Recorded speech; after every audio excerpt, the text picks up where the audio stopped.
ఓం నమ శివాయ శ్రీ మాత్రే నమః శ్రీ గురుభ్యో నమః. అందరికీ నమస్కారం అండి. ప్రతిరోజు రాశి ఫలితాలు తెలుసుకోవడానికి ఇంకా మన ఛానల్ సబ్స్క్రైబ్ చేసుకోకపోతే ప్లీజ్ సబ్స్క్రైబ్ చేసుకోండి. లైక్ చేసి మీ పూర్తి సపోర్టు మన శివోహం ఛానల్కి ఇవ్వండి. ఈ రోజు రాశి ఫలితాల్లో గోచార్య రీత్యా మేష రాశి వారు ఎటువంటి శుభాశుభ ఫలితాలను పొందుతారో తెలుసుకోవడానికి ఈ మన వీడియోని మిస్ అవ్వకుండా చివరి వరకు చూడండి.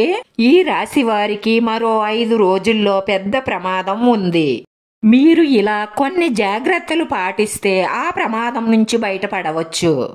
ఈ రాశిలో పుట్టినటువంటి వారు వచ్చే ప్రమాదాన్ని తప్పించుకోవడం కోసం ఎటువంటి జాగ్రత్తలు పాటించాలి, ఏ దైవారాధన చెయ్యాలి, ఎలాంటి పరిహారాలు చెయ్యాలో ఈ వీడియోలో మీరు తెలుసుకోబోతున్నారు.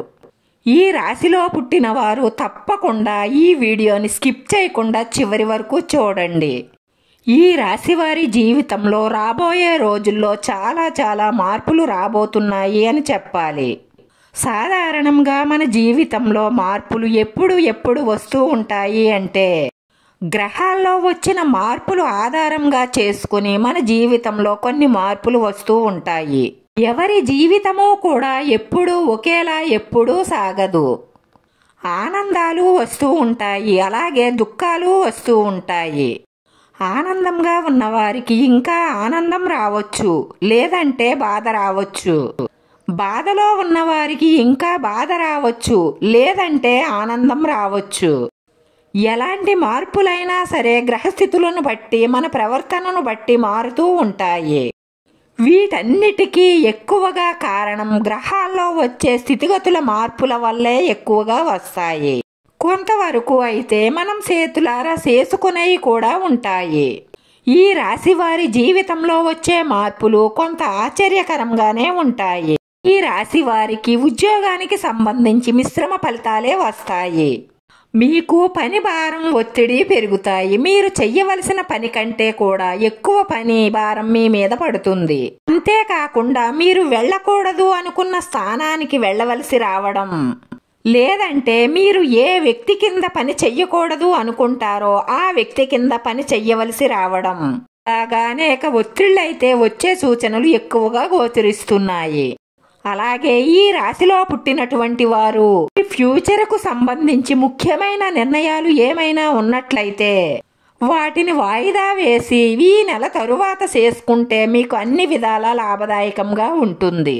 ఉద్యోగాల కోసం కానీ, చదువు నిమిత్తం విదేశాలకు వెళ్ళాలి అనుకునేవారు కానీ, ఉద్యోగంలో పై జాబుకి వెళ్ళాలి అనుకునేవారు కానీ, వ్యాపారాన్ని విస్తరింపజేయాలి అనుకునేవారు కానీ, వ్యాపారంలో కొత్త పెట్టుబడులు పెట్టాలి అనుకునేవారు కూడా కొంత సమయం ఆగండి. ఈ నెల దాటిన తరువాత చేసినట్లయితే మీకు మేలు కలుగుతుంది. ముఖ్యంగా మీరు ఈ విషయాలలో చాలా జాగ్రత్తగా ఉండాలి. ఏ అయినా ముఖ్యమైన పత్రాలపై సంతకం చేసేటప్పుడు వాటిని పూర్తిగా చదివిన తరువాతే సంతకం చెయ్యండి. ఎవరైనా ముఖ్యమైన వ్యక్తులను కలిసినప్పుడు కూడా మీరు నిర్లక్ష్యంగా ఉండకండి. ఏ మాత్రం ఏవరపాటుగా ఉన్నా నష్టపోయే అవకాశాలు ఎక్కువగా గోచరిస్తున్నాయి.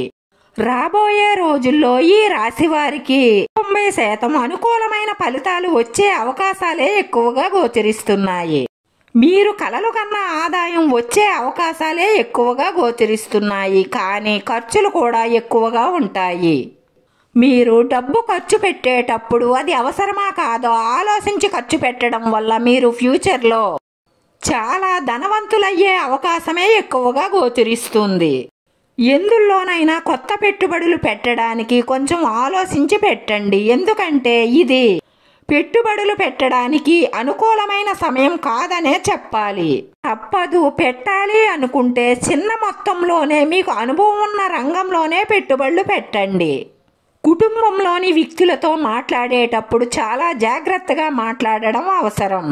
మీ తల్లిదండ్రులతో కానీ, మీ జీవిత భాగస్వామితో కానీ, మీ తోబుట్టువులతో కానీ, బంధుమిత్రులతో ఎవరితో మాట్లాడేటప్పుడైనా సరే మాటని అదుపుగా మాట్లాడండి. మీరు కోపాన్ని తగ్గించుకుని ఆచితూచి మాట్లాడడం వల్ల ఎటువంటి సమస్యలు రావు. ఆరోగ్యం బాగానే ఉంటుంది, కానీ ఇంట్లో సమస్యలకు బయట సమస్యలకు కొంత మానసిక ఒత్తిడి పెరుగుతుంది. ఈ రాశిలో పుట్టిన వారికి ఒక భారీ ప్రమాదం పొంచి ఉందనే చెప్పాలి. అది కూడా మనం చేసే పనుల మీద, మనం మాట్లాడే మాటల మీద జాగ్రత్త లేకపోవడం వల్లే జరుగుతుంది. ఖచ్చితంగా ఈ విషయాన్ని మాత్రం మీరు గుర్తుపెట్టుకోండి. ముఖ్యంగా పని ప్రదేశంలో, వ్యాపారం చేసే స్థానంలో, కుటుంబంలోనూ కొత్త వ్యక్తులతో మాట్లాడేటప్పుడు, ముఖ్యంగా స్త్రీలతో మాట్లాడేటప్పుడు, పై స్థాయి అధికారులతో మాట్లాడేటప్పుడు ఈ మాటలను అదుపులో ఉంచుకొని మాట్లాడండి. ఇక కుటుంబ సభ్యులతో మాట్లాడేటప్పుడైతే లౌక్యంగా మాట్లాడడం నేర్చుకోండి.